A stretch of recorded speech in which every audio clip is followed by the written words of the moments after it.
Halo teman-teman, perkenalkan nama saya Novita Sari Arlin. Pada kesempatan kali ini saya akan mempresentasikan final project saya mengenai covariance dan correlation. Di covariance ini merupakan ukuran kuantitatif sejauh mana deviasi suatu variabel dari minnya, sesuai dengan deviasi variabel lain dari minnya. Seperti yang teman-teman lihat di sini untuk rumus covariance-nya, kita akan mengurangi ya nilai data point dari masing-masing variabel dengan nilai minnya. Begitu juga untuk variabel yang lain. Nah, covariance ini bisa digunakan untuk melihat apakah dua variabel memiliki hubungan. Nilai dari covariance ini akan positif ketika perbedaan dari dua variabel ini searah. Maksud dari searah ini misalnya, di sumbu X-nya ini makin bertambah nilainya, maka nilai dari sumbu Y-nya ini akan bertambah. Jadi searah. Lalu untuk yang covariance negatif ini menunjukkan bahwa dua variabel ini berlawanan arah. Contohnya, nilai pada sumbu X bertambah, maka nilai dari si sumbu Y-nya ini akan berkurang. Lalu untuk uh, nilai covariance yang 0 ini menunjukkan kalau kedua variabel ini independen secara linier atau tidak ada hubungan secara linier. Tapi bisa jadi memiliki hubungan nonlinier lainnya, misalnya kuadratik. Lalu ada correlation. Correlation ini bisa digunakan untuk melihat seberapa kuat hubungan antara dua variabel. Nah, untuk rumusnya ini, kita akan membagi nilai covariance dari dua variabel yang dinormalisasi dengan variance masing-masing variabel. Nilai dari korelasi ini antara minus 1 sampai dengan 1. Di mana kalau nilainya 1 itu menunjukkan korelasi perfect positif. Lalu untuk yang nilai minus 1 menunjukkan korelasi perfect negatif, dan bernilai 0 menunjukkan tidak ada korelasi secara linier. Selanjutnya kita akan masuk ke contohnya. Di sini saya menggunakan dataset tagihan asuransi dari Project Eggman.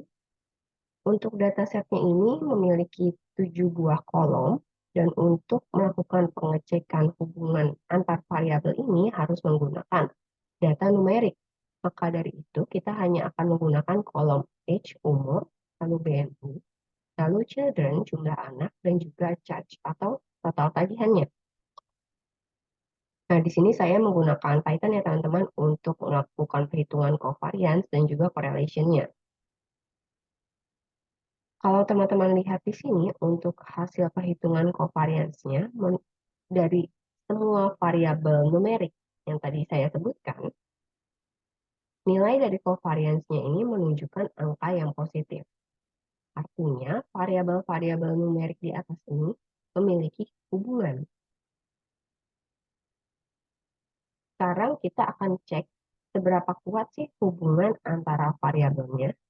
Nah, untuk mengecek seberapa kuat hubungan tersebut, kita akan menggunakan correlation.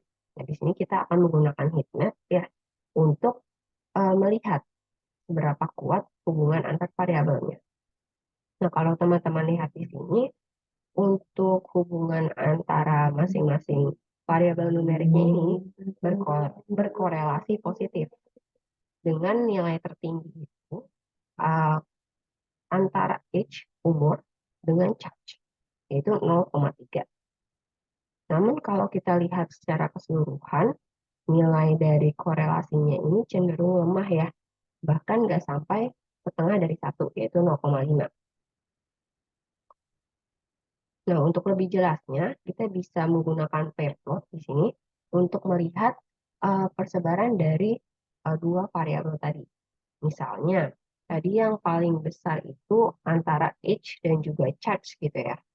Kalau kita lihat di sini, persebarannya menunjukkan gerakan hampir hampir linier gitu ya, tapi nggak betul-betul lurus.